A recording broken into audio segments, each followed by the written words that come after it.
اچھا، ایک بنیادی سوال یہ ہے، امریکہ کا جب بھی ہم ذکر کرتے ہیں اور مسلمان تنظیموں کی بات ہوتی ہے تو ایک تھوڑا سا میں چاہوں گا کہ آپ کوئی خاکہ ہمارے سامنے پیش کر سکیں کہ امریکہ میں مسلمان کتنے ہیں اور ان کی جو مسلم آرگنائزیشنز ہیں بڑی بڑی، یا وہ کتنی ہیں، کون کون سی، تھوڑا سا ان کا تعارف ہو جائے کہ اچھا. دوسرا یہ کہ ان کی آپس میں کوئی کولیبریشن ہوتی ہے، یا امریکہ میں مسلمان تنظیمیں کس طرح رہتی ہیں، آپس میں لڑائی جھگڑا اور تعصبات کا شکار رہتی ہیں، یا ادھر کی سوسائٹی کو ایڈریس کرتے ہوئے کچھ آپس میں مربوط بھی ہے ان کا نظام؟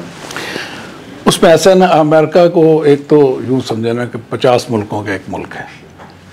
دوسرا امریکہ جو ہے وہ کثرت اور تضاد کا ملک ہے.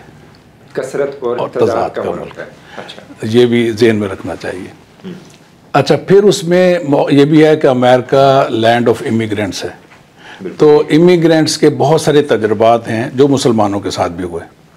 اچھا، تو مسلمانوں میں جو ایک طرح اس طرح سمجھیں کہ ہم نے ایک سروے کیا جارج ٹاؤن یونیورسٹی میں ہی، تو اندازہ ہوا کہ یہاں 80 ملکوں کے مسلمان آئے ہوئے ہیں. اچھا.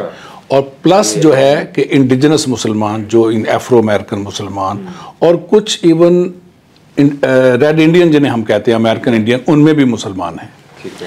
جہاں تک آرگنائزیشن کی بات ہے تو امریکن جو افرو امریکن جنہیں ہم مسلمان ہیں، جو پرانے وہاں پہ ہیں، ان کی بھی کئی تنظیمیں ہیں. نمایاں 2 یا 3 زیادہ نمایاں تنظیمیں ہیں. ان میں بھی کئی تجربات ہوئے ہیں، ایوالو ہو رہے ہیں. خود جو امیگرینٹ مسلمان ہیں ان کی بھی مختلف تنظیمیں ہیں. خاص طور پہ جیسے ایک عربوں کی بھی ہوں گی. ہاں، عرب 28 ملک ہیں اور وہاں سے ہیں. پھر سب کانٹیننٹ سے پاکستان کے ہیں، بنگلہ دیش کے ہیں، انڈیا کے ہیں. پھر نان عرب اور یہ مڈل ایسٹ اور نان سب کانٹیننٹ ان کے علاوہ بھی لوگ ہیں.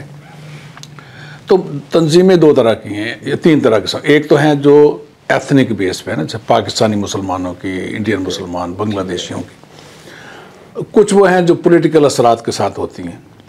اچھا، لیکن پھر ساتھ یہ بھی سمجھ لیں کہ تقریباً کوئی 3,500-4 ہزار کے قریب مساجد ہیں. کچھ ریکگنائز مسجدیں ہیں، کچھ صرف رمضان میں یا آفیسز میں مسجدیں ہو جاتی ہیں. جیسے ایون کانگریس میں بھی جمعہ ہوتا ہے، اور یعنی یہ جو بڑے بڑے ملٹی نیشنل کارپوریشن کا آفس ہیں ان میں بھی جمعہ ہوتا ہوگا. کیمپسز میں بھی مسجدیں بھی ہیں، بعض میں صرف جمعہ ہوتا ہے. تو اس لحاظ سے ان کی کلاسیفیکیشن ہے. وہاں پہ ہر 10 سال بعد ایک بڑا سروے ہوتا ہے مساجد کا.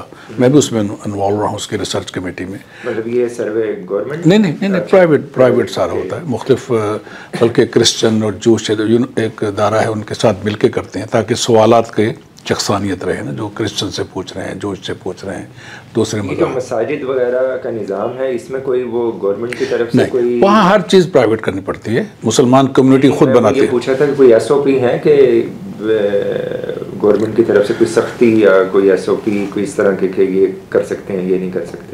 اس میں گورنمنٹ کی طرف سے نہیں ہے، لیکن وہاں بہت ہی اسٹینڈرڈ قوانین ہیں بلدیات کے، جو زوننگ کے نا، کہ آپ کے زون. دوسرا لاؤڈ سپیکر کی وائس کا مسئلہ ہے کہ اتنی جا سکتی یا نہیں جا سکتی.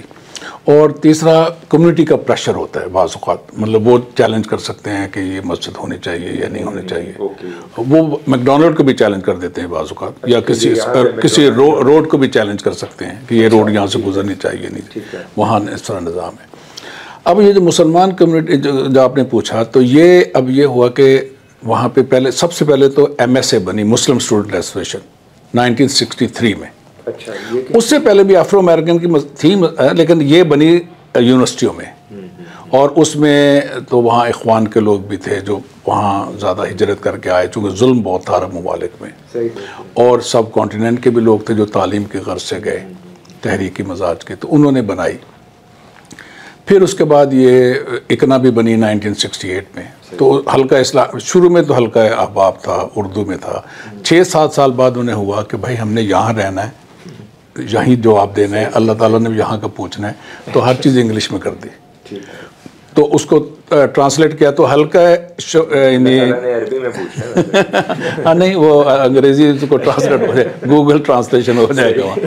تو وہ اس کو یعنی حلقہ احباب کو پھر وہ حلقہ اسلامی ہو گیا، حلقہ اسلام احباب کا لفظ تو حلقہ اسلامی شمالی امریکہ کو ڈٹو ٹرانسلیٹ کیا اسلامک سرکل آف نارتھ امریکہ. تو اس سے پہلے ایم ایس اے تھی جو امیگرینٹ مسلمانوں کے زیادہ عرب زیادہ ہیں، اس میں سب کانٹیننٹ کے لوگ بھی ہیں. اب اس وقت صورت یہ ہے، اچھا پھر اسنا بن کے ایم ایس اے ٹرانسفر ہوگی اسنا میں، تو وہ لمبی کہانی ہے. تو اسنا ایک ہے جو پہلے جو سب سے بڑی آرگنائزیشن گنی جاتی تھی، اب نہیں ہے. اب وہ اکنا کو ہم کہہ سکتے ہیں کہ یہ اکنا ون آف دا اکنا ہے، میس ہے مسلم امریکن سوسائٹی جو عرب بھائیوں کی ہے. تیسرے نمبر پہ مونا ہے مسلم امہ آف نارتھ امریکہ. یہ بنگلہ دیشی ہمارے جو ساتھی ہیں تحریک کی، وہ بڑی تیزی سے ترقی کر رہے ہیں. اور تو اکنا کا بڑا کنونشن ہوتا ہے، میس کا ہوتا ہے، مونا کا ہوتا ہے.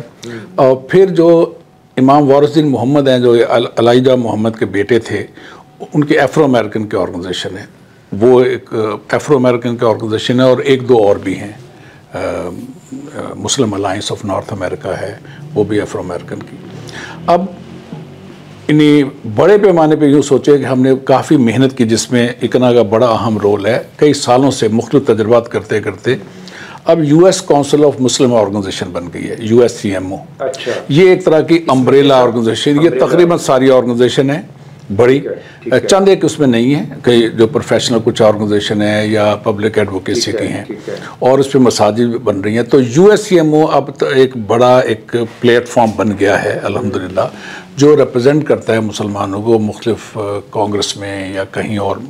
جو ہم مثلا مختلف ایشوز پہ امبیسڈرز میں جانا ہوتا ہے، وہاں پہ ڈپلومیٹک جو انیشیٹو لیتے ہیں، تو اس میں اس نام سے ہم ملاقاتیں کرتے ہیں. تو اس لحاظ سے ایوالو ہو رہی ہیں چیزیں.